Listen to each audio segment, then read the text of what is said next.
All right, today we're talking about how to create long-term success. This is a very important video because anything that is worthwhile that you need to build up and that you're wanting to last for a really long time, all these little pieces go into that and you can't forget about any of them. So stick around for this whole video. This is going to really bring this home for you and reinforce some of the things that you might think you already know, but help guide you in, hey, that feeling, that's okay. Or, hey, maybe I've got more time than I thought. Some different little nuances to this. So let's get right into the nuts and bolts of this conversation. I love the topic of long-term because so many people, sorry, I keep adding more. So many people look right down at their feet. They don't look out in the future, right? They look right here.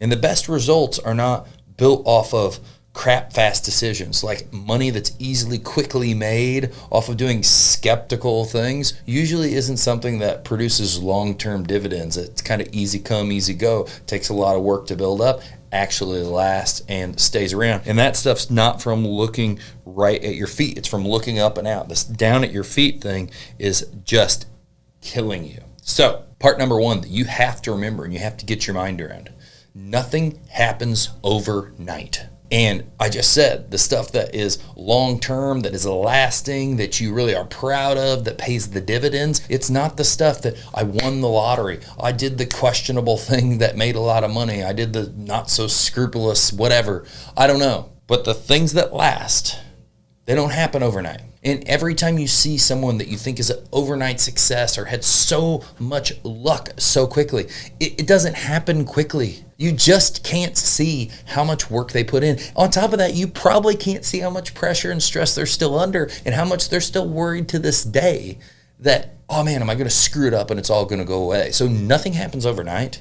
And there is a lot of pressure the whole way through because pressure is really what builds us and defines us. And our ability to be more resilient to that just comes over time. And that's why all of this stuff happens over time. It's not overnight. And I think that it's so cool that overnight success is a phrase, but usually you just overnight 10-year success is what it is. You can't see the 10 years of hard work because nobody talked about that person then. They only talked about him when it blew up or her when it blew up.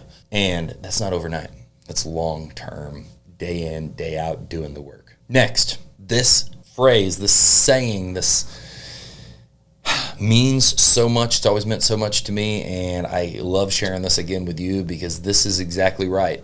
People, humans, all of us, we overestimate what we can do in a year, but underestimate what we can do in a decade. We all want these awesome results in a year, and we can get a lot of awesome results. But back to it takes time. It feels like we should be able to do way more in the short term. Even though a year sounds like it's long, it's short term. Feels like we should be able to do more in that amount of time. And then so we overestimate and we get frustrated, but we forget about how much the compounding effects will really make huge gains into the future in that 10 years, in that decade time. The real piece of this is back to the first point. It doesn't happen overnight. It takes time. And for you to be and have long-term success, you have to continuously, consistently put in the day-to-day efforts that will, and this is how it happens. It didn't happen in a year because if you look at investing over time, over your time horizon, it goes like this.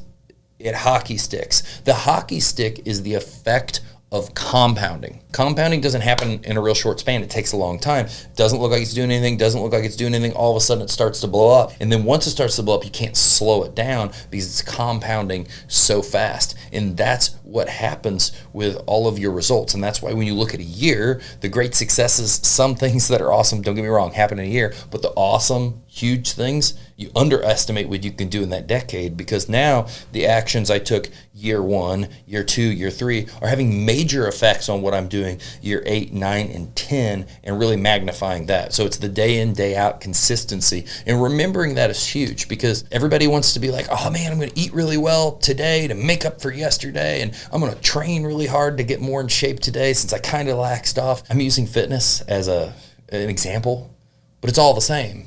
You don't just half-ass and then try really hard and then half-ass. It's consistent. You should aim to be consistently good rather than occasionally great anyway. And number 3, I guess all of these are about time. But this plays into this even more. You have to realize you have more time than you think. If you're 45 and you're feeling like I should be further, if you're 60 and you feel like I should be further, 70 and you feel like I should be further, you have more time. And some people are going to listen to this and they're going to be like, well, what if I die? I get in a car wreck, or I'm older in age and I get some kind of disease. Well, yes, that is worst case scenario, right?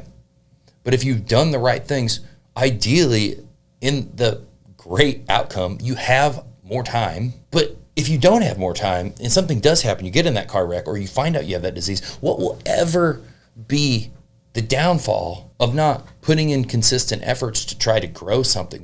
Who's ever not going to be proud of themselves for trying to build and become and do more? So no matter what, you either have a lot of time because you've made the right decisions and you're going to have that, or things are going to end really quick and you're not going to be not proud of yourself, and other people are going to not be proud of you because you are trying to make something happen. But ultimately, people feel like they don't have enough time because, oh man, I'm 30 years old and that person's 25 and they've made it. I'm 40 years old and that person's 35 and they've made it. Like, you feel like there's not enough time. I'm starting too far behind. It doesn't matter. KFC, Colonel Sanders, whatever his name is, he didn't make it happen till 65. And he got turned down something like 1,000 times on his recipe. It was consistency and not giving up and continuing to try. And the main piece of this that is exponentially more important than almost all of the time is he kept trying. Failure after failure after failure after failure, because eventually the world is going to give up and let you go on by and make it.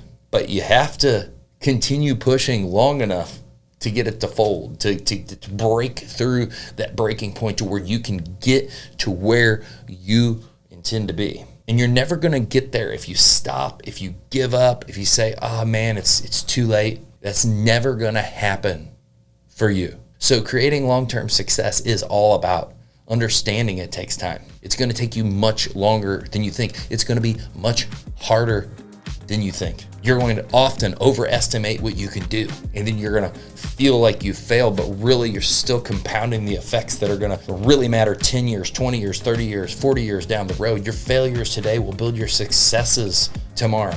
And no matter what, even if you've only got a few days, even if you've only got a few weeks, only a few years, you've still got more time. So why not fill it with as much growth, with as much opportunity, with as much joy? Because progress creates joy and you get to share that with everybody around you.